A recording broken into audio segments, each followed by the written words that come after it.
বন্ধুরা, তোমাদের সঙ্গে একটা খুব সুন্দর স্ন্যাক্সের রেসিপি শেয়ার করছি। এটা হলো মিষ্টি দোকানের একটা স্ন্যাক্সের রেসিপি। তো এই রেসিপিটা যদি তোমাদের কারো জানা থাকে, চেনা থাকে, অবশ্যই নামটা আমাকে কমেন্ট করে জানিও। তো চলো রেসিপিটা কিভাবে বানাচ্ছি তোমরা দেখতে থাকো। তো এখানটা একটা পাত্র নিয়েছি, মেজারের কাপ মেপে 2 কাপ ময়দা নিয়ে নিলাম, সামান্য একটু চিনি দিয়ে দিলাম, সামান্য একটু নুন দিয়ে দিলাম, দিয়ে দিচ্ছি 2 চামচের মতন সাদা তেল, দিয়ে এটা ভালো করে মিশিয়ে নেবো ময়ান দেওয়ার জন্যে।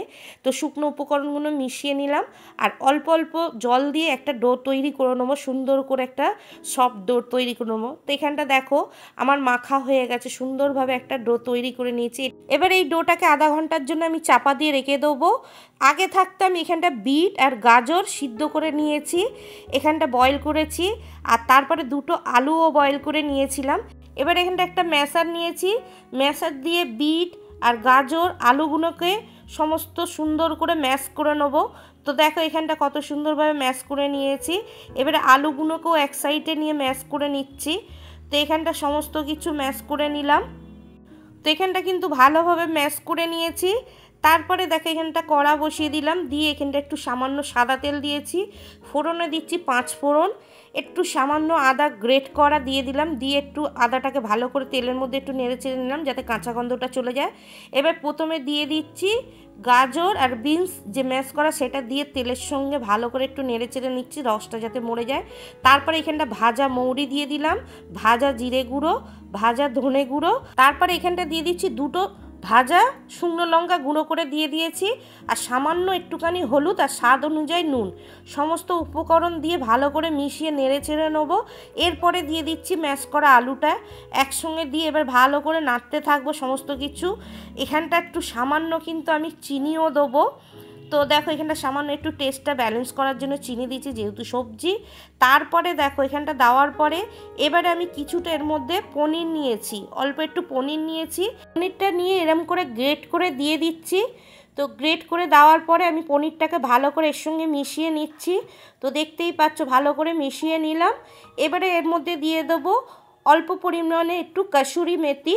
কসুরি মেথিটাকে আগে থাকতে একটু ড্রাই রোস্ট করে নিয়েছিলাম, নিয়ে ভালো করে মিশিয়ে দিলাম।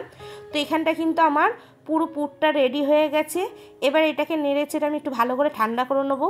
তো নিয়ে একটা পাত্র নিয়েছি, সেই পাত্রে তুলে নিলাম, নিয়ে এটাকে ঠান্ডা করতে দেবো ভালো করে। ঠান্ডা হলে তবে আমি পুরটা দিতে পারবো। তারপর দেখো যে ময়দাটা মেখে রেখেছিলাম, এখানটা অনেকটাই সফট হয়ে গেছে, ভালো করে একটু আরেকবার মেখে নিচ্ছি। নিয়ে এবারে আমি লেচি কেটে নিচ্ছি, যে সাইজের বানাবো সেই হিসাবে লেচিটা কাটছি। তোমরা লেচিটা ছোট বড় যে হিসাবে করতে পারো করবে। তো এখানটা দেখো আমি ছোট ছোট করে মোটামুটি লুচির থেকে একটু বড় একটু ডো বানিয়ে নিয়েছি। নিয়ে এখানটা অল্প একটু করে ময়দা ছড়িয়ে আমি একটা রুটির শেপে বানিয়ে নিচ্ছি, কিন্তু রুটির থেকে একটু ছোট হবে। তো এইভাবে আমি প্রতিটা বেলে বেলে রুটির মতন বানিয়ে নেবো। তো এই দেখো এখানটা আর একটাও বেলে নিচ্ছি। তো এইভাবে সমস্ত কটা রুটি আমি বানিয়ে নিলাম। তো এখানটা আমার রুটিগুলো বানানো হয়ে গেছে, সব কটাই আমি বেলে নিয়েছি। এবারে দেখো এই পুরটা ঠান্ডা হয়ে গেছে। এবার একটা করে রুটি নিচ্ছি, নিয়ে এবার ওর মাঝখানে আমি এই কিছুটা করে এই বিট গাজরের পুরটা দিয়ে দেবো অল্প পরিমাণে। যে যেরকম সাইজের করবে সেই বুঝে এই পুরটা দেবে, যেহেতু আমি বড় বড় করেছি তাই একটু বেশি বেশি দিয়েছি। তারপরে ওই রুটির সাইড দিয়ে পুরটা দেওয়ার পরে একটু করে জল লাগিয়ে দিয়ে আর একটা রুটি ওপর দিয়ে দিয়ে দিলাম, দিয়ে 2টো রুটিকে ভালো করে জুড়িয়ে দিলাম। জলটা দিয়ে জুড়ালে তবে কিন্তু রুটিটা খুলবে না, আর শুকনো যদি দাও খুলে যেতে পারে। তারপরে একটা কাঁটা চামচ নিয়ে সুন্দরভাবে দেখো এরমভাবে একটা ডিজাইন করে দিলাম। তো দেখো কত সুন্দর লাগছে আমার, কিন্তু এইভাবে একটা বানিয়ে নিলাম। আর একটা তোমাদের একইভাবে বানিয়ে দেখাচ্ছি। ফের একটা রুটি নিলাম, নিয়ে এর মধ্যে ফের এই বিট গাজরের পুরটা দিয়ে দিলাম, দিয়ে এরমভাবে ওর ওপরে আর একটা রুটি দেবো, তার সাইড দিয়ে জল লাগিয়ে নিচ্ছি। তো এরমভাবে জল দিয়ে আর একটা রুটি দিয়ে দিলাম, দিয়ে সুন্দরভাবে ভালো করে আটকিয়ে দিচ্ছি যাতে না খুলে যায়। দিয়ে আবার কাঁটা চামচ দিয়ে সুন্দরভাবে একটা ডিজাইন করে দিচ্ছি, এটাও কিন্তু সুন্দরভাবে একটা ডিজাইন করে নিলাম। তো এইভাবে কিন্তু আমি সব কটা বানিয়ে নিয়েছি। তো দেখো কত সুন্দরভাবে কত তাড়াতাড়ি হয়ে গেলে। তারপরে এখানটা দেখো একটা কড়াতে আগে থাকতে আমি সাদা তেল গরম করে নিয়েছি, নিয়ে তেলটা যখনই গরম হয়ে গেছে গ্যাসটাকে একদম আস্তে করে দিয়েছি, দিয়ে এবার একটা একটা করে আমি তেলের মধ্যে ছেড়ে দিচ্ছি। আর দেখো কত সুন্দর তেলে ছাড়তে কিন্তু ফুলে উঠেছে লুচির মতন। এবারে এক সাইডে এবার উল্টে দিতে হবে, গ্যাসটাকে এই কারণে আস্তে রাখতে হবে নাহলে পুড়ে যাবে।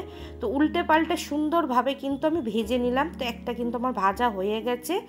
আর একটা একইভাবে কিন্তু আমি আস্তে করে ছেড়ে দিচ্ছি যাতে না তেল ছিটকে আসে। তোমরাও কিন্তু এইভাবেই করবে, আস্তে আস্তে ছাড়বে যাতে না তেল গায়ে ঠিক রায়। তো উল্টে পাল্টে এটাকেও ভালো করে ভেজে নিলাম। তো সব কটা একইভাবে এইভাবেই বানিয়ে নেব। তো এখানটা আমার সমস্ত ভাজা হয়ে গেছে, দেখতেই পাচ্ছ কত সুন্দরভাবে ভেজে তুলে নিয়েছি। এখানটা আমার ভাজা কমপ্লিট হয়ে গেছে। তারপরে দেখো মাঝখান দিয়ে আমি এবারে একটা নিয়েছি, তোমাদের কেটে দেখাচ্ছি। এইভাবে এটাকে ছুরি দিয়ে মাঝখান দিয়ে কেটে দু টুকরো ভাগে করে নিতে হবে। তো দেখো আমি তোমাদেরকে দেখাচ্ছি, দেখো পুরটা কত সুন্দর ভেতরে হয়ে আছে। তো এইভাবে প্রতিটাকে আমি দু টুকরো করে পিস করে নেব।